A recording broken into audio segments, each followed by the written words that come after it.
This was someone's Snapchat account. This is after hacking it. This was another Snapchat account. And this is after being hacked. If you really want to know that how the hackers hack the Snapchat accounts, you need to do only one thing, and that is you must keep watching this entire video till the end without skipping a single second, because if you skip, this trick is not going to work. You will not have any right to complain at the end if this video didn't work if you skip in between. But I guarantee you that if you watch the entire video till the end without skipping a single second, you'll be able to know that how the hackers hack the Snapchat accounts. Just give me your some minutes of attention and you will get what the title of the video says. First, let me tell you that this video is just for educational purposes and it does not promote any illegal activities. You can use it for right or something else, but I am doing it for educating the people. So the very first trick used by the hackers to hack the Snapchat accounts is known as AI-powered phishing, where AI is used to create highly convincing phishing messages and multimedia, making it hard for users to identify the fraudulent communications. For example, here's an example. I asked AI to create an example of highly convincing phishing message. If you don't know what is the meaning of phishing, I've already created a detailed video about hacking done by phishing. You can go watch out that video. It is mentioned in the description of this video.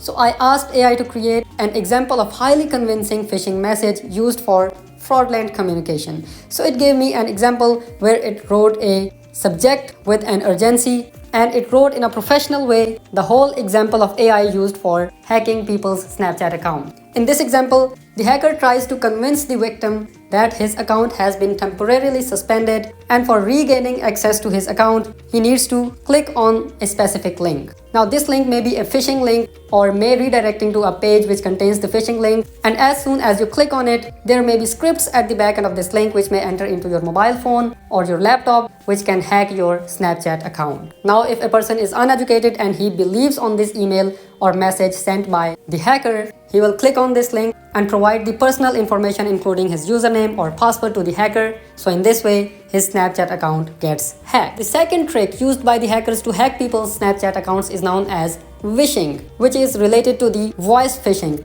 Now the psychology says that people trust more on the spoken things. So you may receive a call or SMS in which someone tries to be the authentic personality, and he does the same we have seen in the previous phishing example. He will ask for the personal information. He may tell you that your Snapchat account has been suspended, and he will ask you to provide your sensitive information including your Snapchat password. And as this scam is being done by the voice call, so people provide their sensitive information, and in this way people's Snapchat accounts get hacked. The third type of trick used by the hackers to hack people's Snapchat accounts is known as malware and clickjacking. Initially, malware was spread through suspicious links and downloads. Today, hackers employ advanced malware like spyware, ransomware, and adware that can be embedded in seemingly innocuous social media posts or advertisements. For example, now if I'm scrolling through Snapchat and I may see an ad, and if I click on that ad, it may redirect to a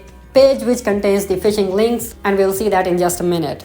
Clickjacking has also become more prevalent, redirecting clicks meant for purpose to malicious sites or downloads. For example, you may click on a Snapchat ad and it may redirect to a page like this which contains the mods or something to download, which seems like the official Snapchat application. And as soon as you download these kind of mods and enter your personal information in these third-party applications, or even in some cases, you don't even need to enter your personal information, your Snapchat and even other social media accounts directly get hacked as soon as you download something from any illegal website. So stay safe, stay aware. I hope you understood the things I mentioned. Mostly I repeated the word phishing. If you don't know its meaning, this video may be difficult for you to understand. I've also told the methods to create the phishing links in that video there. So go watch out that video and come back to this video again so it will be making sense for you. Now tell me in the comments that which was your favorite method for hacking people's Snapchat accounts. See you in the video mentioned in the description of this video. I'll be waiting for you there.